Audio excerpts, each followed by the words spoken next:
नमस्कार।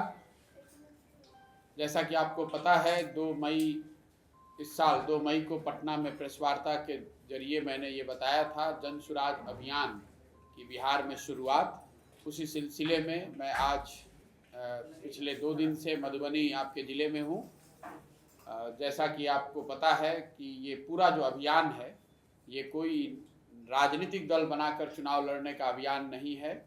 ये एक नई राजनीतिक व्यवस्था बनाने को लेकर जो हम लोगों की सोच है उसके तहत की जा रही है। इसमें बेसिक जो 3 बातें बताई गई हैं कि राजनीतिक दल बनाने से बिहार की स्थिति सुधर नहीं सकती है। पिछले 50-60 सालों में हम लोगों ने देखा है करीब 25 से ज़्यादा मुख्यमंत्री बने, आए और गए, अलग अलग दलों को मौका मिला, अलग अलग गठबंधनों ने सरकार चलाई। सब ने अब जो काम किया या जो करने का दावा करते हैं, अगर उस सब बात को मान भी लिया जाए, जिन्होंने जो दावा किया अगर उस बात को आप मान भी लें, तो भी आज जो सच्चाई है जो आपके हमारे सामने खड़ी है वो बिल्कुल क्लियर है। बिहार देश का सबसे गरीब और पिछड़ा राज्य है।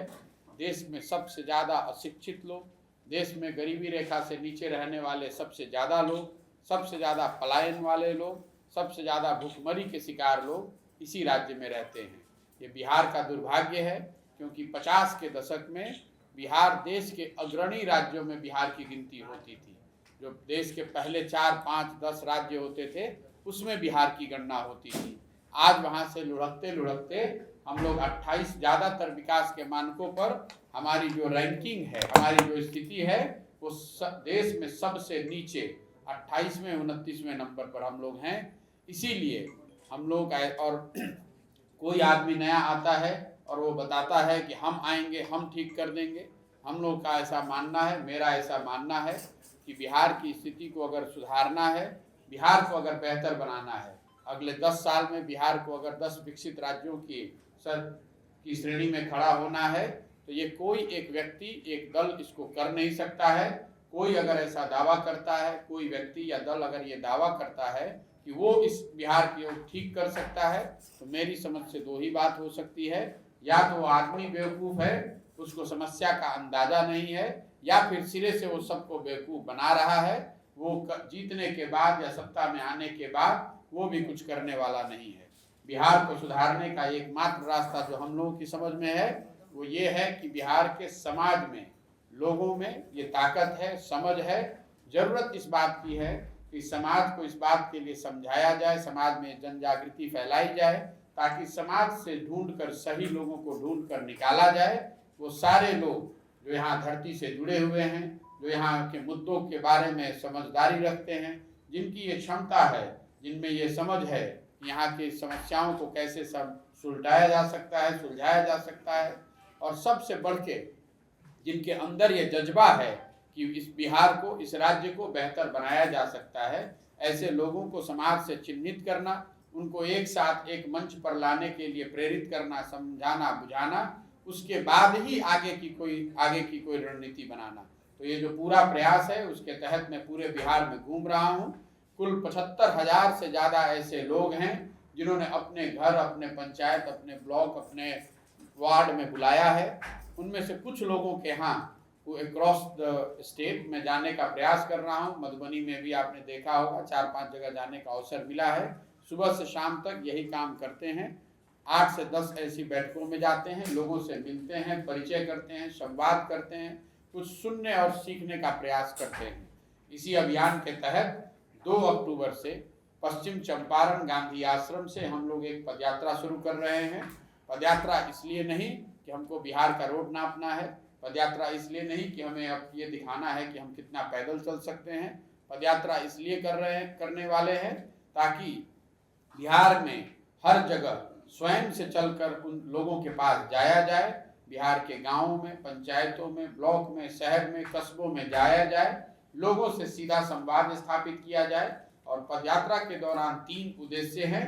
एक, लोगों से मिलकर ये समझा जाए कि उनकी नज़र में, उनके इलाके में कौन से ऐसे सही व्यक्ति हैं, राजनीतिक या गैर राजनीतिक, जिनका हाथ पकड़ के, जिनको समाज में हाथ पकड़ के राजनीतिक तौर पर आगे बढ़ाया जा सकता है।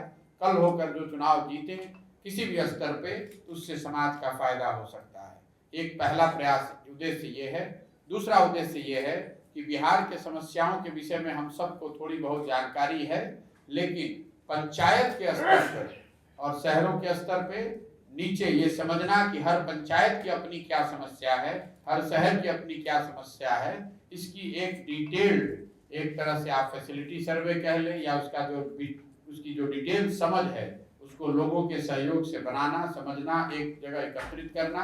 और तीसरा, बिहार के विकास के लिए हर पंचायत, हर प्रखंड, हर शहर में लोगों की समझ से जो भी वो सुझाव देना चाहते हैं कि बिहार के विकास के लिए क्या कुछ किया जा सकता है, चाहे वो शिक्षा का क्षेत्र है, स्वास्थ्य का क्षेत्र है, रोजगार है, आर्थिक विकास है, खेलकूद है, कृषि है, इन सारे विषयों पर लोगों के जो सुझाव हैं, पदयात्रा के दौरान लाखों ऐसे लोग मिलेंगे, उनसे उनके सुझाव को इकट्ठा करेंगे और पदयात्रा खत्म होने के बाद इन बिहार के समग्र विकास के लिए जो 10 महत्वपूर्ण क्षेत्र हैं, शिक्षा, स्वास्थ्य, आर्थिक विकास, सामाजिक न्याय, कृषि, खेलकूद, ऐसे 10 महत्वपूर्ण विषयों पर जो लोगों ने सुझाव दिए होंगे, उसके साथ में करीब 250 से ज्यादा लोग, 250 से ज्यादा विशेषज्ञ, इन क्षेत्रों के विशेषज्ञ जो इस पर मैंने लगाया है, जो काम कर रहे हैं, स्वेच्छा से काम कर रहे हैं, ज्यादातर लोग उसमें बिहार के हैं। ये सारे लोग मिलकर एक ब्लूप्रिंट, 15 साल का एक ब्लूप्रिंट बना रहे हैं। बिहार के लोगों से जो हम लोगों को सुझाव मिलेगा, इन सुझावों को लेकर और जो ये विशेषज्ञ हैं, इनकी क्षमता को, उनकी जानकारी और उनकी समझ को एक साथ करके पदयात्रा खत्म होने के 3 महीने के अंदर बिहार के विकास के लिए 10 महत्वपूर्ण क्षेत्रों का 15 साल का पूरा खाका खींचकर जनता के सामने रखेंगे। ये बताएंगे कि शिक्षा में क्या क्या सुधार होगा और उसके साथ ये भी बताएंगे कि उसको कैसे किया जाएगा।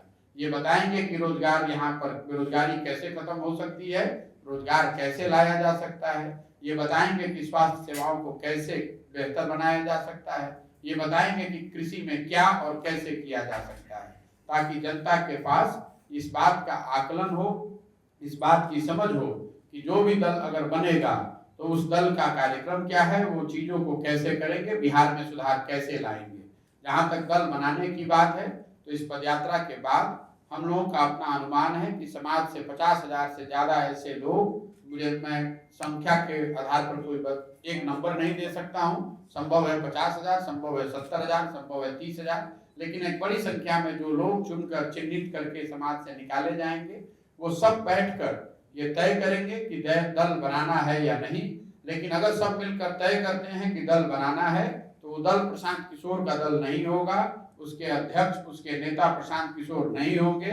वो जो 25-30,000, 50,000 लोग मिलकर दल बना रहे होंगे, वो लोग मिलकर भी तय करेंगे कि इस दल का नाम क्या होगा, उस दल का संविधान क्या होगा, उस दल की प्राथमिकताएं क्या होंगी, उसके पदाधिकारी कैसे बनाए जाएंगे, उसमें टिकट कैसे बांटे जाएंगे।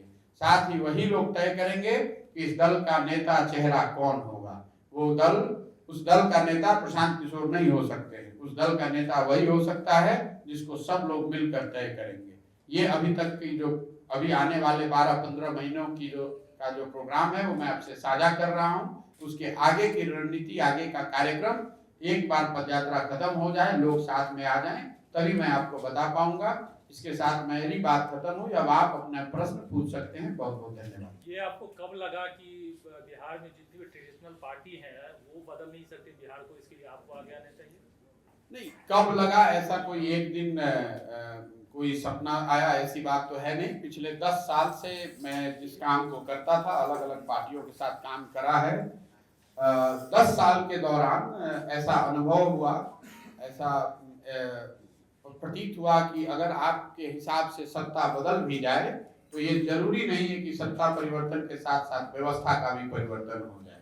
तो 10 साल उस काम को करते हुए जो सीखा, समझा, उस अनुभव के आधार पर यह तय किया है कि अगर राजनीति में कोई बहुत बड़ा परिवर्तन लाना है, व्यवस्था को बदलना है, तो उसके लिए पहले समाज के स्तर पर काम करना पड़ेगा। सामाजिक परिवर्तन के बगैर राजनीतिक परिवर्तन, जिससे कि व्यवस्था का परिवर्तन हो सके, ये संभव नहीं है। जब इस बात को अनुभव किया, सीखा, समझा, तब ये तय किया कि भाई अब ये बिहार में जाएंगे और इस काम को करेंगे। क्योंकि बिहार में प्रशासकीय और विकास के नजरिए से इसकी जरूरत भी है। जैसा मैंने आपको बताया, बिहार देश का सबसे गरीब और पिछड़ा राज्य है और सारे पार्टियों को मौका यहाँ मिला है।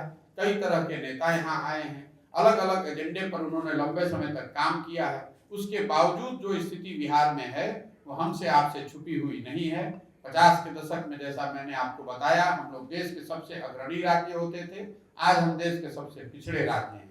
तो मैं इसी राज्य से आता हूँ। जब ये समझ बनी, जब ये क्षमता आप हुई, तो ये तय किया कि बिहार आएंगे और आने वाले कई साल, चाहे जितने साल भी इसमें लग जाएं, इस काम का संकल्प लेकर आए हैं कि बिहार में इस व्यवस्था को बनाने में अपनी पूरी शक्ति, बुद्धि, ताकत इसके पीछे लगाना चाहते हैं और मेरा ऐसा मानना है कि इसको किया जा सकता है, इसीलिए आकर इसको कर रहे हैं। नीतीश कुमार जी के साथ में काफी समय तक काम किया, लगता है उनमें क्षमता नहीं है? नहीं, बात क्षमता की नहीं है, मैं तो बिल्कुल उलट बात कह रहा हूँ कि मैंने जैसा अपने वक्तव्य में कहा कि कोई भी एक व्यक्ति या एक दल ऐसा दावा करता है कि मैं बिहार को ठीक कर दूंगा, मुझ में ये क्षमता है, तो मैं सामने से आपको कह रहा हूँ कि ये बात गलत है। कम से कम मैं ऐसा समझता हूँ कि प्रशांत किशोर के पास तो ये क्षमता नहीं है कि मैं अकेले बिहार को ठीक कर दूं। बिहार को अगर सुधारना है तो नीतीश कुमार हो या प्रशांत किशोर हो या कोई दूसरा नेता हो, दूसरा दल हो, कोई एक व्यक्ति 13 करोड़ लोगों की जिंदगी, सब करीब 60-70 साल का अंडर परफॉर्मेंस, उसको एक झटके में ठीक नहीं कर सकता है। ये सिर्फ और सिर्फ बिहार के लोगों में ये ताकत है। समाज को जागृत करके, समाज से ढूंढ कर अच्छे लोगों को साथ में लाकर इस चीज को किया जा सकता है। बिहार को अगर सुधरना है तो बिहार के लोगों को मिलकर ही प्रयास करना पड़ेगा।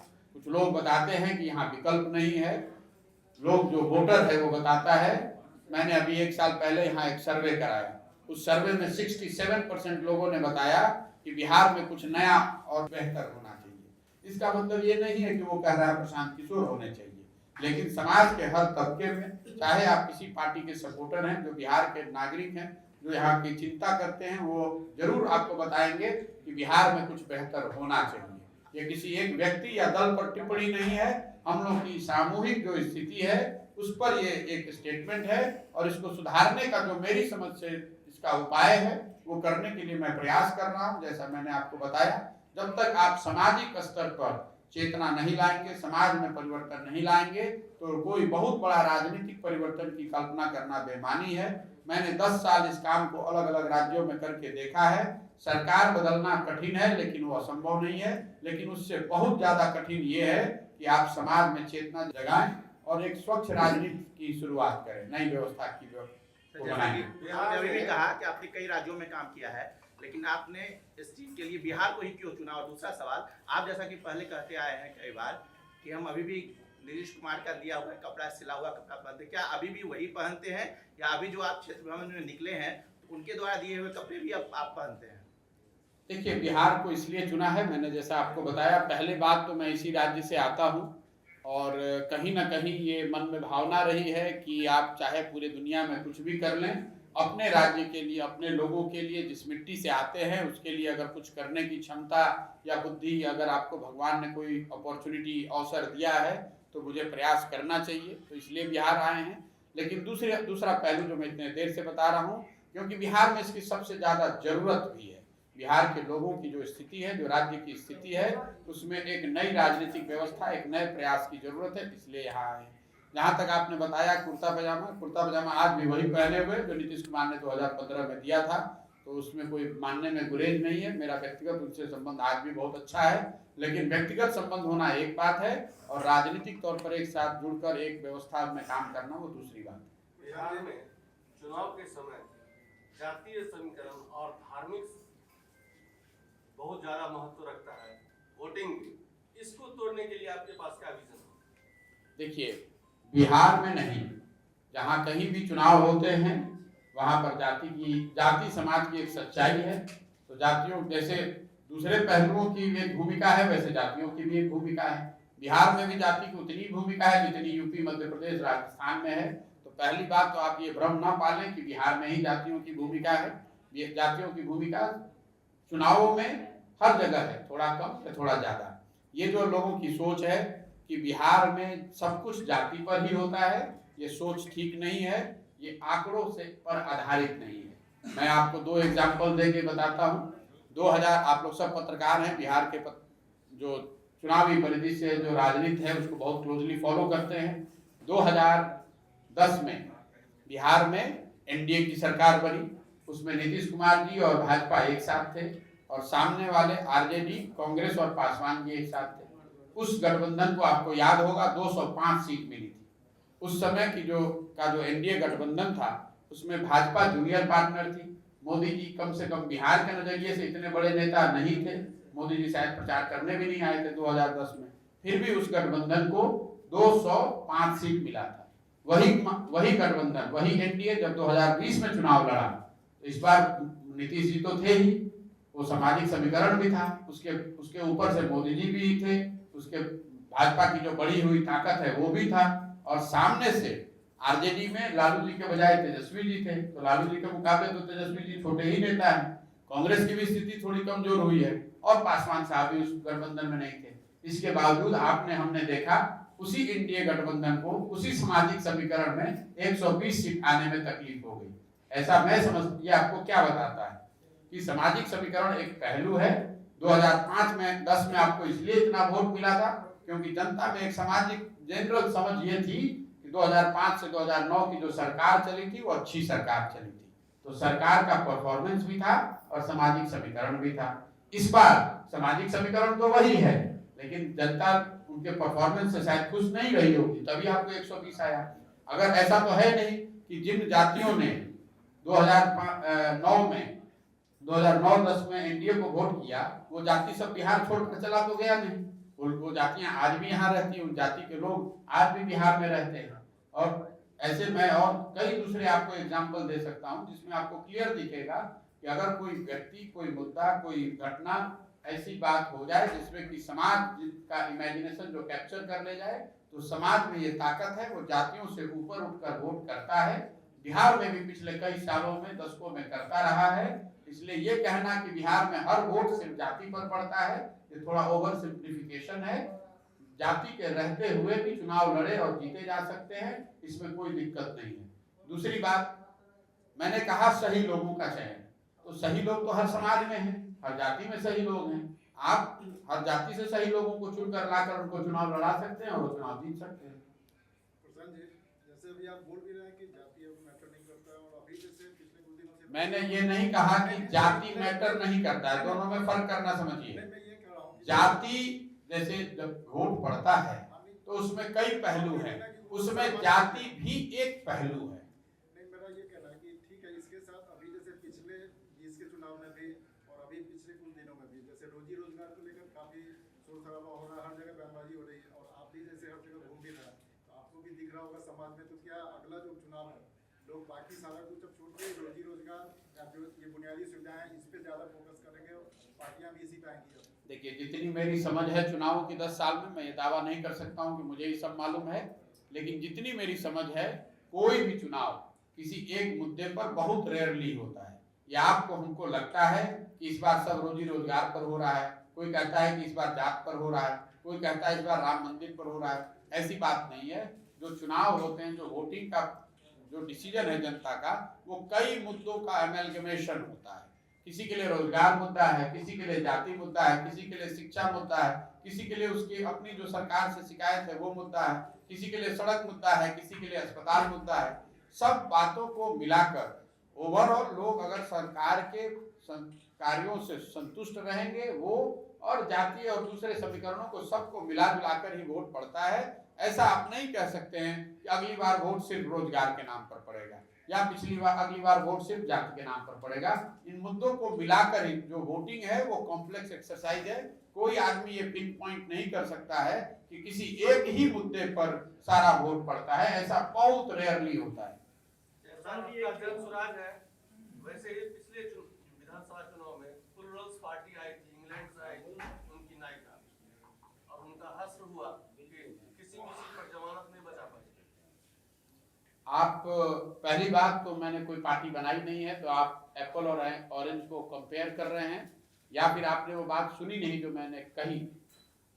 मैं समाज के स्तर पर काम करने की कोशिश कर रहा हूँ। जिनका आप जिक्र कर रहे थे वो पार्टी बनाकर चुनाव लड़ रहे थे, मैंने अभी पार्टी बनाई नहीं है। पार्टी बनाकर लड़े, जब बनाएंगे तो बनाने की जो प्रक्रिया है, बनाने का जो तरीका है, जो मेरा कार्य है, मेरा अनुभव है, मैं जिस तरीके से इसको करूंगा, अगर आपकी समझ से उसको आप जिस पार्टी से कंपेयर कर रहे हैं, अगर आपको लगता है कि ये दोनों कंपेरेबल है, तो मैं आपकी विवेक पर छोड़ता हूं कि जिन्होंने वो पार्टी बनाई और मेरा अपना जो 10 साल का इस क्षेत्र में अनुभव है, अगर आप दोनों को बराबर मानते हैं तो मैं आप पर और आपके दर्शकों पर छोड़ रहा हूं कि वो कितना कंपेरेबल है।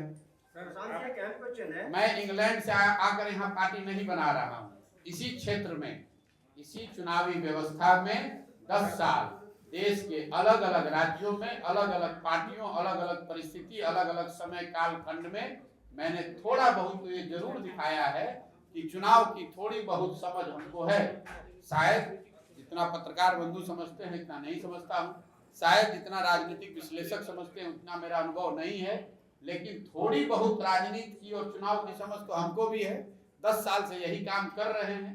तो आप ये मत समझिए कि हमको इंग्लैंड से आकर यहाँ पार्टी तो बना नहीं रहे हैं। जिनकी आप बात कर रहे हैं, आप इंग्लैंड से आए कि अमेरिका से आए हमें पता नहीं है, लेकिन आप कहीं से बाहर से आएंगे, चुनाव के 6 महीना पहले पार्टी बना लेंगे तो कोई सफलता आपको मिलने की संभावना नहीं है। मैं यहाँ पर आया हूँ, मैंने पार्टी बनाई नहीं है। अभी 6 महीने, 1 साल, 2 साल चुनाव है नहीं, चुनाव 3 साल के बाद है। अभी तो मैं एक समाज में एक सोच को लेकर जाना चाहता हूँ, देखना चाहता हूँ कि समाज में इसके लिए लोग कितना तैयार हैं।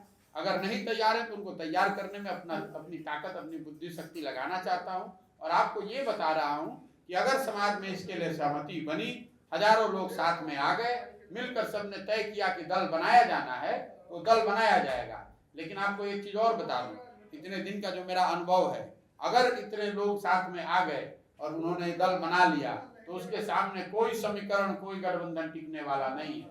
आप इस बात को लिख कर रखिए। कुछ लोग जो हैं वो लड़ने के लिए लड़ते हैं, हम उनमें से नहीं हैं जो लड़ने के लिए लड़ते हैं। हम अगर लड़ने आए हैं तो आप मान कर चलिए कि इसके जीतने का खाका दिमाग में बना कर लाए हैं, कैसे जीतना है। सूझबूझ के आए हैं, समझ बूझ कर आए हैं कि इसको करने में समय लगेगा, कितनी मेहनत करनी पड़ेगी, कितना पसीना बहाना पड़ेगा, कौन सी व्यवस्था बनानी पड़ेगी, कितना संसाधन लगाना पड़ेगा, ये सब सोच समझ कर आए हैं और पूरी तरह से संकल्पित हैं कि इसको करने में चाहे 1 बरस लगे या 5 बरस, करे बगैर मानेंगे नहीं। एक बार आ गए हैं, खूंटा यहाँ गाड़ दिया है तो जीत कर ही यहाँ से निकलेंगे, इसका दूसरा कोई विकल्प है नहीं। जीतेंगे ही जीतेंगे। आप भी पत्रकार हैं, इसको फॉलो कीजिए, और नहीं जीतेंगे तो आप कुछ दिन हमसे सवाल कर लीजिएगा कि आप भी आए और आपका हश्र वही हुआ जो दूसरों का हुआ। कौन सी जादू है जो आप पीके को क्या किसने इससे पहले किसने पूछा जादू? हाँ जी, कौन सी जादू है आपके पास जो आप बिहार बदल क्या कर लेंगे? बिहार बदल देंगे? बिहार का जो अभी हमारे पास काम करने की क्षमता है, मेहनत करने का जज्बा है, और ये भरोसा है कि बिहार के लोगों के पास वो जादू है कि वो एक साथ आकर अपनी जिंदगी बदल सकते हैं।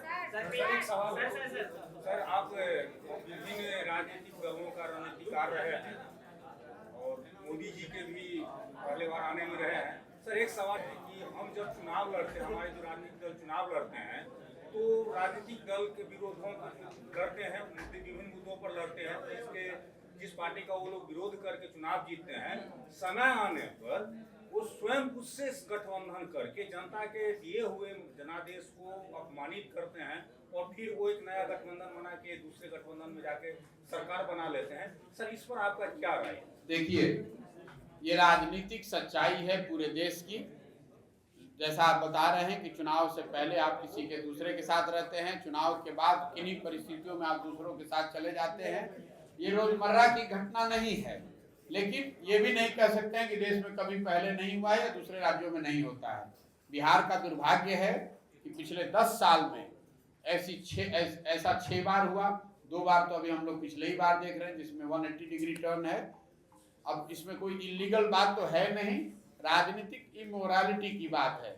जब मैं जनता दल यूनाइटेड में था तब भी मुझसे ये सवाल पूछा गया था 2017 के संदर्भ में, तो भी आपने सौरभ द्विवेदी के इंटरव्यू में आप जाकर देख सकते हैं, उस समय भी मैंने कहा था कि राजनीतिक मोरालिटी यही कहती है कि आप जिसके साथ चुनाव लड़ते हैं, अगर आप उसको चेंज कर रहे हैं तो आपको जनता से जाकर जनादेश लेना चाहिए। लेना ना लेना ये व्यक्तिगत या उस पार्टी का निर्णय है, आपको जनता पर छोड़ना चाहिए।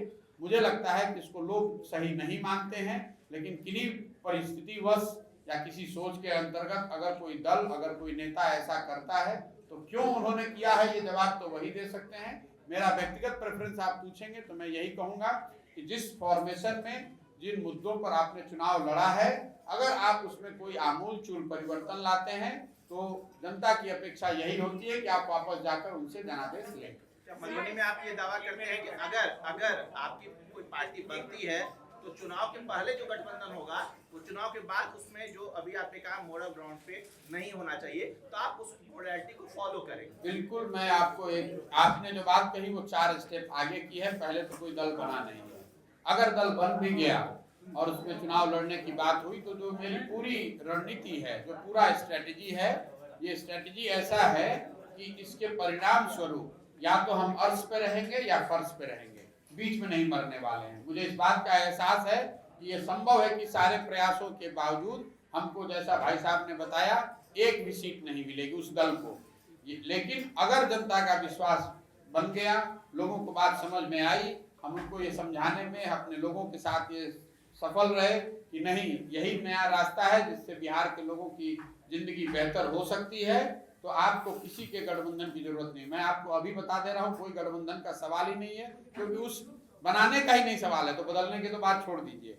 जब मैं एक नई राजनीतिक व्यवस्था की बात कर रहा हूँ तो उसमें किसी एग्जिस्टिंग पार्टी के साथ, एग्जिस्टिंग लीडर के साथ चलकर आप कैसे कर सकते हैं? अगर वो किया जा सकता था तो मुझे इतने गांव-गांव घूमने की जरूरत क्या थी? 1-1.5 साल पार्टी बनाने से पहले लोगों को ढूंढने और जुटाने की जरूरत क्या थी? दल बना लेते गठबंधन करने के लिए। कोई, अगर सबको कोई ना कोई मिल जाता है तो मेरे नाम पर कुछ लोग तो जरूर साथ में आके गठबंधन बना लेते। तो ऐसी कोई संभावना नहीं मैं देखता हूँ। मैंने आपको शुरू में पहली लाइन कहा कि मैं बिहार आया हूँ एक नई राजनीतिक व्यवस्था बनाने के दिशा में प्रयत्न करने के लिए। मेरा गोल दल बनाकर चुनाव लड़ना जीतना नहीं है। अगर इस व्यवस्था को बनाने में मुझे 4 साल लग जाए, 10 साल लग जाए, मुझे कोई जल्दी नहीं है। तो मैं ऐसे किसी गठबंधन की संभावना दूर दूर तक नहीं देखता हूँ। महागठबंधन में इस बार सरकार बनाए हैं, संभावना है कि आप बिहार वासियों को नया विकल्प देने जा रहे हैं। मैं ऐसा दावा नहीं कर सकता हूं। मैं आपको बार बार कह रहा हूं कि मुझे आपको 1 साल समय देना होगा। मैं अभी जो देख पा रहा हूं कि अगले 1-1.5 साल में अगर मैं बिहार में मेहनत करूंगा, पसीना बहाऊंगा, लोगों से मिलूंगा, लोगों से सीखने समझने का प्रयास करूंगा, तो अभी तक का जो 3-4 महीने का अनुभव रहा है उसमें मैं जितना सोच के आया था उससे बहुत ज़्यादा संख्या में लोग ऐसा आकर बता रहे हैं, मिलना चाह रहे हैं, बता रहे हैं कि भैया इसको कीजिए, इसको हम लोग आपके साथ चलेंगे और करना चाहेंगे। लेकिन 10 साल का मेरा चुनाव का अपना खुद का अनुभव भी है। ऐसा नहीं है कि मैं कोई इतना बेवकूफ़ हूँ कि ये भीड़ जो आती है या आपसे सेल्फी खिंचाती है, ये आपको शुभकामना देती है, वो ज़रूरी नहीं है कि वोट में कन्वर्ट हो जाए। ये ज़रूरी नहीं है कि वो वोट मेरे इतना काफ़ी हो कि वो आप जीत पाएँ। इन बातों की मुझे समझ थोड़ी बहुत तो है, लेकिन मैं अभी इतना ही कह सकता हूँ कि जो मैंने पिछले 3-4 महीनों में अनुभव किया है, जो लोग भी मेरे से मिलते हैं वो यही बताते हैं कि जो आप कर रहे हैं इसी को कीजिए, किसी को साथ जुड़िए नहीं, किसी के साथ जाइए नहीं, नया ही बनाकर कुछ बिहार को बदला जा सकता है। और ऐसे लोगों की जो संख्या है, जो मेरा अपना खुद का अनुमान था, जो मैंने पहले यहाँ सर्वे कराए या जो हमारे टीम के लोगों ने मुझे बताया, उससे कहीं ज़्यादा है। मैं मधुबनी में आया हूँ, आप पत्रकार हैं, आज मैं दूसरे दिन यहाँ पर हूँ। मेरी आज मतलब समाज के नज़रिए से मैं मधुबनी में जीवन में पहली बार आया हूँ। पहले काम करते हुए कभी आया हूँ, समाज से तो मिला नहीं हूँ। आप जो खुद से रिस्पॉन्स देख लीजिए, कोई भी मधुबनी में ऐसा आदमी हो जो इसके खिलाफ में बोल रहा हो कि नहीं भाई ये गलत कर रहे हैं। आप पत्रकार हैं, आप भी फीडबैक ले रहे होंगे, आपको भी पता चल रहा होगा। हमने कोई रैली नहीं निकाली, हमने धरना नहीं दिया, हमने शहर में कोई हुल्लड़बाजी नहीं करी है, हम कोई प्रदर्शन नहीं कर रहे हैं। हम आकर अपनी बात लोगों को बता रहे हैं। और कल से अभी तक जितने लोगों से मैं मिला हूँ, वो मुझे लगता है कि मधुबनी में बहुत बड़े संख्या में लोग आकर मिले हैं और उन्होंने यही कहा है कि प्रशांत जी आप कीजिए, यही अच्छा रास्ता है, यही ठीक रास्ता है, आपके साथ जुड़ना चाहते हैं। लेकिन वो कह रहे हैं, मुझे इस बात का मैं फिर से दोबारा रिपीट कर रहा हूँ कि वो कह रहे हैं, इसका मतलब ये नहीं है कि हमको वो वोट दे रहे हैं। हमने दल बनाया भी नहीं है, तो हम बेकार क्यों बात सोचे कि वोट दे रहे हैं कि नहीं। लेकिन लोग आकर ये जरूर बता रहे हैं कि नहीं, ये प्रयास जो है ये सराहनीय है, इससे बेहतर कुछ किया जा सकता है, प्रयास कीजिए। एक सवाल है कि नीतीश कुमार जी महागठबंधन में इस बार चले गए, तो भाजपा कह रही है विश्वासघात है। सुशील कुमार जी शिंदे भी चले गए पार्टी तोड़ के, बीजेपी ने वहाँ पे, तो क्या विश्वासघात की राजनीति से भारत को नुकसान पहुँच रहा है? देखिए, मैं इस पर कोई टीका टिप्पणी नहीं करना चाहता हूँ। बेसिक बात यह है, इस तरह की घटना जब भी होती है, जिसके पक्ष में होती है वो इसको बता देता है कि देश के हित में है, राज्य के हित में है, समाज के हित में है। जिसके विपक्ष में होगा वो हल्ला मचाएगा ही। 17 में यही लोग उनके पक्ष में बात गई थी तो उनको ठीक लग रहा था, 22 में उनको खराब लग रहा है। अगर दो सही है, 17 सही है तो 22 भी सही है, और अगर 22 गलत है तो 17 भी गलत था। देश सर, अपने एक नया बदलाव, नया विकास और नई राजनीति लऽ कऽ अपने आबि रहल छियै, तऽ हमर क्वेश्चन है जे हर प्रोफेशनल में एगो एजुकेशन लिमिट, एजुकेशन मांग करै छी, हर क्षेत्र में एते एजुकेशन चाही, लेकिन राजनीति एहन क्षेत्र छै जतऽ एजुकेशन नहीं वैल्यू राखै छै। किया एजुकेटेड आदमी ही देश, राज्य, जिला, गांव सब बदल सकैए, फिर अतः एजुकेशन ऐसा मैं नहीं मानता हूँ। बदलाव अगर नहीं, मैं आपका क्वेश्चन मैंने समझा है। ऐसा मैं नहीं मानता हूँ कि सिर्फ एजुकेटेड आदमी ही सुधार कर सकते हैं। अगर आप शिक्षित हैं तो आपकी काम करने की क्षमता, आपको किसी इंफॉर्मेशन को प्रोसेस करने, उस पर एक्ट करने की क्षमता ज़्यादा हो सकती है। लेकिन ये मानकर चलना कि जिसने पढ़ाई नहीं की है, किसी परिस्थितिवश अंडरलाइन कर रहा हूँ, अगर मेरे घर में बहुत गरीबी है, मेरी ऐसी स्थिति नहीं थी कि मैं पढ़ाई कर सकूं, तो ये जरूरी नहीं है कि मैं बेवकूफ़ हूँ। बहुत पढ़ा लिखा आदमी भी बेवकूफ़ हो सकता है और बहुत कम पढ़ा लिखा व्यक्ति भी बहुत होशियार हो सकता है। पढ़ाई होनी चाहिए। अगर पढ़ाई है, आपको मौका मिला है, अवसर मिला है, आपने पढ़ाई की है, तो आपके लिए वो एडवांटेज है। लेकिन इस तरह का मापदंड लगा देना कि सिर्फ ये डिग्री लिए हुए आदमी ही राजनीति कर सकते हैं, मेरी समझ से ठीक नहीं होगा। एक मिनट, पीके को भारतीय राजनीति में चाणक्य कहा जाता है, और उन्होंने जहां भी गया है राजनीति में भूचाल लाया है। और 10 राज्यों का जैसे आपने जिक्र किया कि मैंने अनुभव किया है, जिसमें बिहार भी है, तो बिहार को आपको कौन से ऐसी परिस्थिति लगी जहां राजनीति दल अब तक राजनीति कर रहे हैं, शासन भी चला रहे हैं, तो अब क्या सुधार, बिहार की मौलिक सुधार है जिसके कारण पीको जनसुराज की अभियान चलाना पड़ रहा है? देखिए, पहली बात जो आपने कही चाणक्य वाली, मुझे लगता है कि ऐसे शब्दों का प्रयोग नहीं करना चाहिए। कोई चुनाव जीतकर, 2, 4, 5 चुनाव जीतकर चाणक्य नहीं बन जाता है। लोगों को भी नहीं कहना चाहिए। हम लोग बहुत छोटे आदमी हैं। आप चाणक्य, चंद्रगुप्त, गांधी ऐसे बड़े नाम जो हैं, इनको देख सकते हैं, इनको पढ़ सकते हैं, कुछ सीखने का प्रयास कर सकते हैं, और उन्होंने जो बताया उस पर चलने की कोशिश कर सकते हैं। ये सदियों में कोई एक चाणक्य पैदा होता है। कोई 4 चुनाव जीतकर चाणक्य नहीं बन सकता है, तो ऐसा मुझे कोई, मेरे मन में भ्रम नहीं है। जैसा आपने कहा क्यों बिहार में आप इसको कर रहे हैं, इसलिए राजनीति, क्योंकि यहाँ पर जो राजनीतिक स्थिति है, बिहार में एक राजनीतिक सामाजिक जड़ता है। यहाँ पर पिछले 40-50 सालों में कोई राजनीतिक सामाजिक आंदोलन नहीं हुआ है। राजनीतिक सत्ता जो है वो कुछ परिवार के हाथ में केंद्रित है।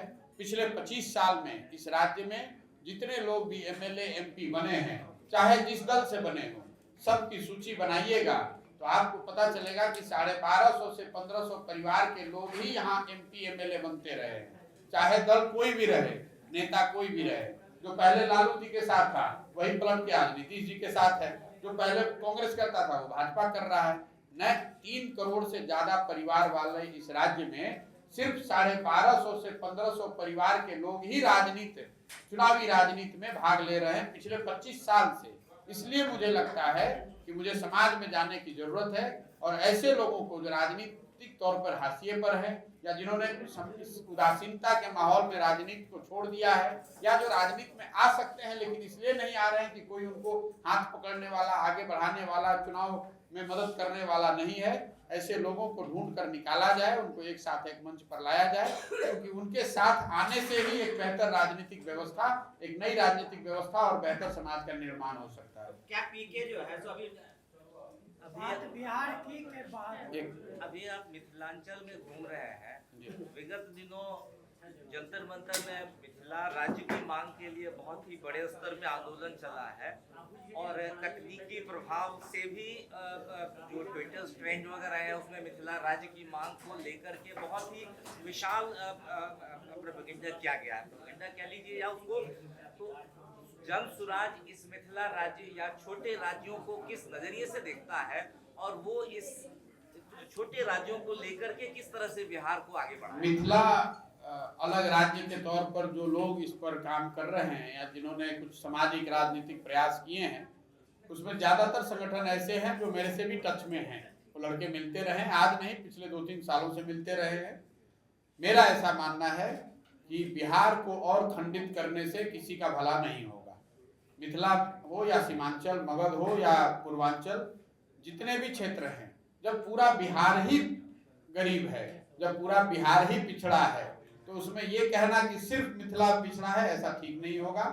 छोटे राज्यों की जो परिकल्पना है, अगर बिहार, मैं जो कह रहा हूं कि अगले 10 साल में बिहार देश के 10 अग्रणी राज्यों में शामिल हो जाए, तो उससे मिथिला, बिना मिथिला के विकास के तो वो संभव नहीं है। मिथिला एक तरह से हृदय स्थली है बिहार की, तो मिथिला के विकास से ही बिहार का विकास हो सकता है।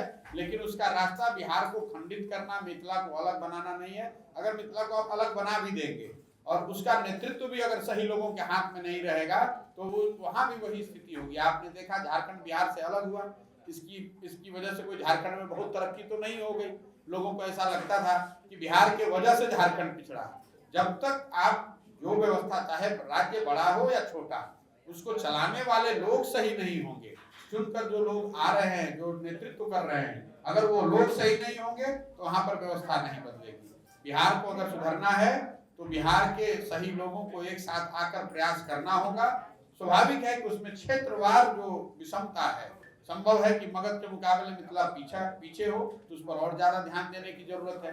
जो मैंने आपको बात बताई, मिथिला तो बहुत बड़ा रीजन है कि हर पंचायत के लिए एक कार्य योजना बनाई जानी चाहिए, जो पूरी पदयात्रा है। मैंने आपको क्या बताया कि हर पंचायत से ऐसा ढूंढ कर निकालें, पंचायत में बैठ कर ये निकालें कि उस पंचायत की क्या समस्या है और उस पंचायत में क्या संभावनाएं हैं। उसके आधार पर जब आप हर पंचायत के डेवलपमेंट का मॉडल बनाएंगे, तभी एक समग्र विकास, बिहार के समग्र विकास की बात हो सकती है। धन्यवाद साहब।